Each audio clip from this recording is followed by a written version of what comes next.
In today's video, what I want to talk to you guys about is a question that I get asked, and that is, can hypothyroidism and Hashimoto's contribute to cancer?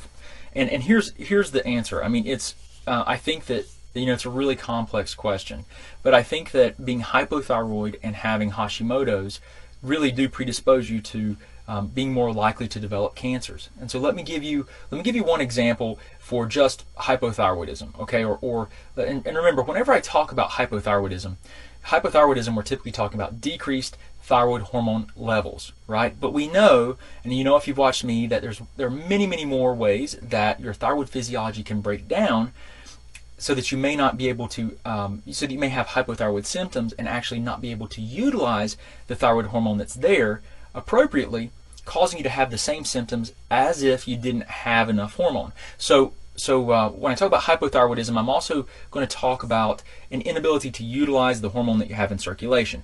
And so some good examples of that would be that you have adequate hormone levels, but you can't transport it efficiently and get it to the cells where it's needed. Or when it gets to the cell is not sensitive to it, so it doesn't stimulate the cell properly. Maybe you're not converting it properly in the liver. There's a lot of other problems that can occur other than just quantity of hormone. So when I talk about hypothyroidism, and how I like to really talk about thyroid hormone function is, I like to talk about it as if you have an inability to utilize your thyroid hormones, okay, then that can be a problem. So let's talk about this. So with thyroid hormone levels, or being able to utilize the thyroid hormone appropriately, I think that it does some things that can predispose you to cancer, to developing cancers. So number one, I've talked about this on a previous video, but one of the things it does is it can make the liver process of biotransformation. Okay, that's the term for it, biotransformation, less efficient. Okay, so it makes it less efficient, resulting in the possibility of you developing some of these more dangerous estrogen metabolites. So your liver has to clear out estrogen, clear out testosterone, clear out all of these steroid hormones. It breaks them down into forms that are water soluble, so it can be eliminated through your stool, sweat, and urine. Okay, but if you're hypothyroid, or if you cannot utilize the thyroid hormone that's in your bloodstream efficiently, then that process will be impaired. And if it's impaired, then you could build up these dangerous levels. And for example, I've talked about it in previous videos, and I've done whiteboard videos on some of this, but the 16-hydroxyestrogen is a dangerous form, but really the one we're most concerned about is 4-hydroxyestrogen, or 4-OH estrogen, okay? Now that form, we know for sure that form of estrogen can cause damage to the DNA of your cells. And that is something that is a risk factor. Okay, that's something that definitely can predispose you to cancer. It's carcinogenic. Okay, so hypothyroidism, or an inability to utilize your thyroid hormone, if it affects the liver and affects or impairs your ability to break down and clear these estrogens, then they could build up, and you could have some of these dangerous forms that could predispose you to cancer. Okay, so that's number one. Number two, when we talk about Hashimoto's, or any autoimmune condition, the immune system is attacking, so let's use Hashimoto's, the immune system is attacking a target tissue. Now with Hashimoto's, it's attacking TPO, and it's attacking thyroglobulin inside the cells of the thyroid, okay? So when that happens, there is tissue destruction. When there's tissue destruction and repeated scarring, you could have DNA damage, and that can be a risk factor for increasing your likelihood of developing cancers.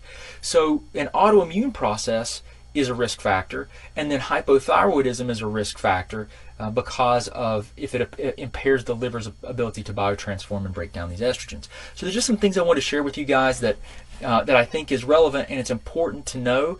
A lot of people, well, there's a lot of people out there. There's a lot of people that, when they have Hashimoto's, they feel terrible. But there are people out there that they get diagnosed with Hashimoto's, and they're okay with how they feel, relatively speaking. That whatever they're doing is working for them, if it's a medication or something. And it's not urgent. They're not willing to make dietary and lifestyle changes, or maybe they can't do that for whatever reasons.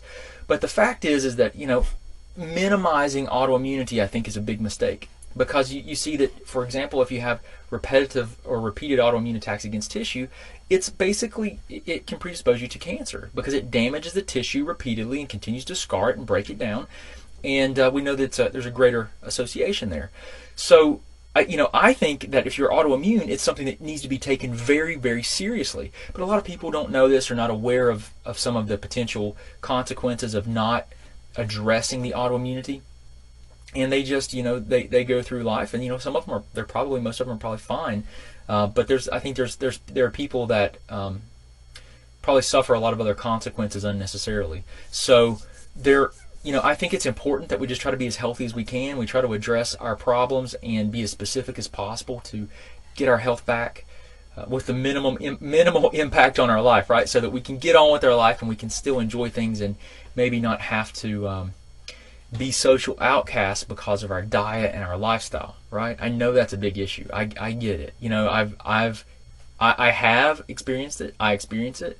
I've seen the difficulties. My children eat a lot like I do because I think it's an optimal type of diet just for generalized health.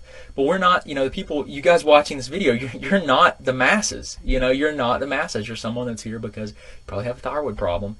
And the fact is that we have to change our lives. And when you start learning about this stuff, I think when you have a thyroid problem, if you start making changes to your diet and lifestyle, there's an opportunity to actually be better and healthier, after you've gone through a few months of making these changes than you were before. Really, there's an opportunity here. I think for a lot of people, gotta open this thing up. There's an opportunity here to really make a big difference with your health. So I just want to share that with you guys today and let you know that there are some things to be concerned about. There are things you can do. If we find that people have obviously if they're hypothyroid function, their hormone levels have to be normal. But if they have an inability to utilize the hormone, which is what we most commonly see, then we want to work on the physiology to support better utilization of their hormone, to address the potential drivers of their inability to use the hormone. If they have a shift in these dangerous types of estrogens, we want to support that biotransformation process of the liver and really work on shifting that metabolism of those hormones into a more safer form, the 2-hydroxy. So anyway, I appreciate you guys. If there's anything that you need, if you have any questions, let us know, and we'll be glad to help you out. But I appreciate you coming here to learn more about your health. Hey guys, Dr. Shook, thank you for viewing our videos. I hope they help you out. If you want to, just subscribe to our channel somewhere here. You can watch a video that YouTube's actually selected for you, so hopefully it'll help you out. If you need any other information or resources, just look in the description. We've got links to our website, to our 9 lab test guidebook, and everything else that we do. I really appreciate you, and I hope you guys have a great